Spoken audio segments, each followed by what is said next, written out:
मित्रांनो, भारतीय शेअर बाजाराच्या या आठवड्यातील स्थिती आणि पुढील अंदाज जाणून घेण्यासाठी चला सुरुवात करूया. या आठवड्यात भारतीय शेअर मार्केटमध्ये पाहायला मिळाली ती मिश्र हालचाल. निफ्टी 50ने आठवड्याचा शेवट सुमारे 25,500च्या आसपास केला, तर बँक निफ्टीमध्ये देखील मर्यादित चढउतार दिसले. आंतरराष्ट्रीय बाजाराकडे पाहिले तर कच्च्या तेलाचे दर सध्या स्थिर ते किंचित कमजोर आहेत. ब्रेंट क्रूड सुमारे 66 ते 67 डॉलर दरम्यान ट्रेड होताना दिसत आहे, जे भारतीय बाजारासाठी सकारात्मक संकेत मानले जातात. कारण कमी क्रूड ऑइल किमतीमुळे पेट्रोल, डिझेल आणि ट्रान्सपोर्टेशन कॉस्ट स्थिर राहण्यास मदत होते. डॉलर इंडेक्स सुमारे 99.5 ते 100च्या श्रेणीत आहे. डॉलर कमजोर झाला तर उदयोन्मुख बाजारांसाठी तो साधारणतः सकारात्मक संकेत असतो. आता भारतीय बाजू. फॉरेन इन्व्हेस्टर्स यांची विक्री अजूनही स्थिर प्रमाणात सुरू आहे, तर डोमेस्टिक इन्स्टिट्यूशन्स बाजाराला सपोर्ट देताना दिसत आहेत. त्यामुळे बाजारात मोठा पडावा किंवा मोठी उसळी असा एकतर्फी हालचालीचा अंदाज सध्या कमी आहे.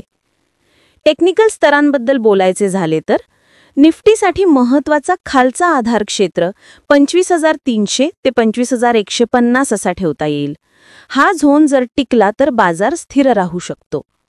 वरील बाजूस 25,650 ते 25,800 हा प्रतिकार म्हणजे रेझिस्टन्स झोन आहे. हा झोन निफ्टीने जोरात पार केला तर पुढील लक्ष्य 26,000कडे वळेल.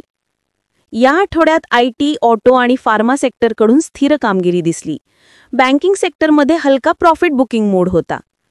पुढील आठवड्यात लक्ष घ्यायचे मुद्दे: कच्च्या तेलाच्या किमतींची दिशा, dollar index, FII DII flow, US inflation आणि फेड संबंधित कोणतेही विधान.